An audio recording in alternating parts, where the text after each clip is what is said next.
ओम नमः शिवाय। हर हर महादेव। शिव शंभो अपने भक्तों पर सदा अपनी कृपा दृष्टि बनाए रखें।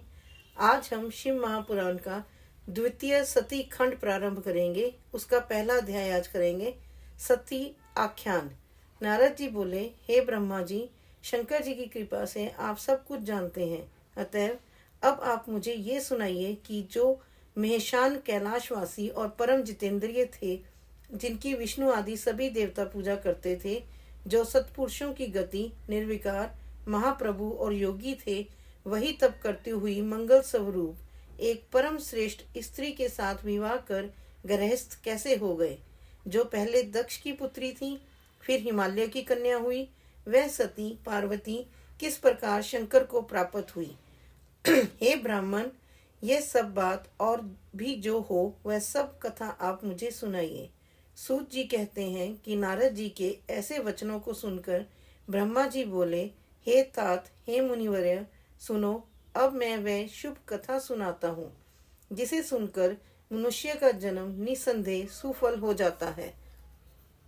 पहले मेरे एक संध्या नाम की कन्या हुई, जिसे देखते ही मैं काम से पीड़ित हो गया, और मुझे देखकर रुद्र ने धर्म का स्मरण करते हुए मुझे मेरे और पुत्रों के साथ ही बड़ा धिक्कारा, और फिर वे अपने स्थान कैलाश को चले गए। तब मैंने शिवजी की माया से मोहित होकर मूर्खतावश अपने पुत्रों सहित उन्हें ही मोहित करना चाहा, परंतु मेरे सारे प्रयत्न निष्फल हुए। तब मैंने निराश होकर पुनः शिवजी की भक्ति की, तो उन्होंने बहुत कुछ मुझे समझाया। मैंने तो ईर्ष्या छोड़ दी, परंतु हठ नहीं छोड़ा, और पुनः रुद्र को मोहित करने के लिए शक्ति का सेवन किया, और अपने पुत्र दक्ष से आसिकनी वीरनी नामक कन्या से सती को उत्पन्न कराया। वह दक्ष सुता उमा होकर कठिन तप कर रुद्र की स्त्री हुई। तब वे रुद्र स्वतंत्र होकर भी संतान उत्पन्न करने की इच्छा से रूप धारण कर मोहित हुए और रमण करने लगे। रुद्र के गृहस्थाश्रम में आकर सुख से कितने ही समय व्यतीत हो चले। उधर शिवजी की माया से दक्ष को गर्व उत्पन्न हो गया, और वह परम शांत निर्विकारी महादेव जी की निंदा करने लगा। उसने बड़े गर्व से एक विशाल यज्ञ किया, जिसमें उसने मुझको, विष्णु जी को और भी सभी देवताओं और ऋषि मुनियों को तो बुलाया, परंतु अपने जामात महादेव जी और पुत्री सती को नहीं बुलाया। इस पर भी एक कौतुक करने के लिए सती अपने पिता के घर गई। वहां यज्ञ में रुद्र का भाग न देखकर और अपने पिता से रुद्र की निंदा सुनकर उन सब की निंदा करती हुई उन्होंने वहीं पर अपना शरीर त्याग दिया। यह सुन देव देवेश ने परम कुपित हो अपनी जटा का एक बाल उखाड़कर वीरभद्र को पैदा कर दिया, जिसने जाकर दक्ष का यज्ञ विध्वंस कर उसका सिर काट डाला और उपद्रव किया। समस्त लोकों में अशांति फैल गई। लोग दीन वत्सल रुद्र की प्रार्थना करने लगे। महात्मा महेश ने कृपा कर दक्ष को जिला, फिर सबका सत्कार करा, यज्ञ करवाया। सती की देह से उत्पन्न ज्वाला जाकर पर्वत पर गिरी, जिससे वह ज्वालामुखी होकर पूजित हुई। आज भी जिसके दर्शन से सब मनोकामनाएं सिद्ध होती हैं। फिर वहीं हिमालय की पुत्री हुई, जिसका नाम पार्वती पड़ा। उसने कठिन तपस्या द्वारा शंभु को प्राप्त किया। हे मुनीश्वरों, आप लोगों ने जो पूछा वह मैंने बतलाया। जो मनुष्य इस कथा को सुनेगा वह सब पापों से छूट जाएगा, इसमें संदेह नहीं है। दूसरा अध्याय, शिव पार्वती चरित्र और पुष्प बाणोत्पत्ति। सूत जी बोले, हे नैमिषारण्य के वासियों, ब्रह्मा जी की ऐसी वाणी को सुनकर मुनिवर्य नारद जी फिर पापनाशनी कथा पूछने लगे। नारद जी ने कहा कि हे ब्रह्मा जी, आपके मुख कमल से शिवजी की आनंददायक कथा सुनते हुए मैं तृप्त नहीं होता हूँ।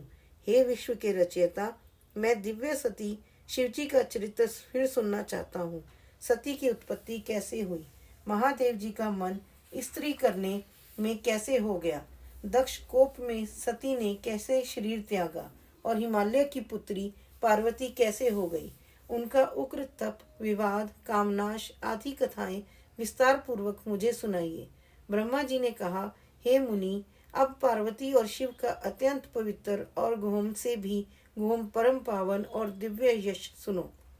पहले शिव जी निर्गुण, निर्विकल्प, रूप रहित, शक्ति रहित, चिन्ह मात्र, सत असत से परे, शिव स्वरूप, निर्विकारी और परात्पर दिव्य रूप एक ही थे।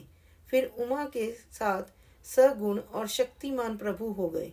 फिर जिनके बाएं अंग से विष्णु और दक्षिण अंग से ब्रह्मा उत्पन्न हुए। तभी से सृष्टिकर्ता ब्रह्मा, पालक करता विष्णु और लय करता रुद्र हुए। और तभी से सदाशिव के 3 रूप हो गए। अब मैं इन तीनों का आराधक हो गया हूँ। इनकी आराधना से मैं सुरासुर सहित मनुष्य आदि की सृष्टि करने लगा। मैंने ही सब प्रजातियों को बनाया। मैं सभी प्रकार से उन्नत था।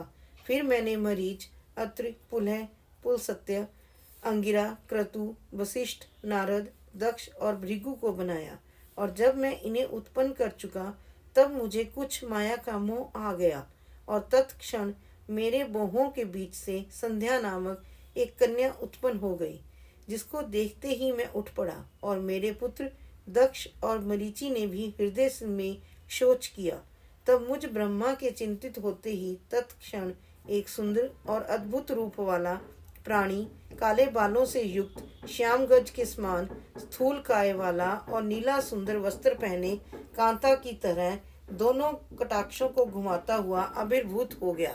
उसकी श्वास से सुगंधी निकल रही थी और वह परम श्रृंगारित था। तब ऐसे पुत्र को प्रकट हुआ देखकर मेरे अन्य पुत्रों में बड़ी उत्सुकता आई और उनमें विकारी भाव का संचार हो गया।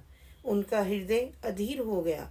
उसी समय तत्क्षण प्रकट हुए उस पुत्र ने मुझको सिर झुकाकर प्रणाम करते हुए कहा कि हे ब्राह्मण, मुझे क्या आज्ञा है? मुझे उसमें लगाइए जिसके करने से मेरा आदर होवे। ब्रह्मा जी ने कहा, तुम सनातनी सृष्टि उत्पन्न करो। मैं वासुदेव और सभी तुम्हारे वश में है। आज से तुम्हारा नाम पुष्पबाण होगा। तुमसे लोगों में आश्चर्य, सदैव सुख का लक्ष्य और नित्य ही प्राणियों में मद उत्पन्न हुआ करेगा और तुम इसी प्रकार सृष्टि के प्रवर्तक बनो। मेरे ये पुत्र भी तत्व रूप से तुम्हारे नाम का स्मरण करेंगे। यह कहकर कमलासन पर बैठे ब्रह्मा जी क्षण भर के लिए मौन हो गए। हर हर महादेव। जय जय श्री राधे।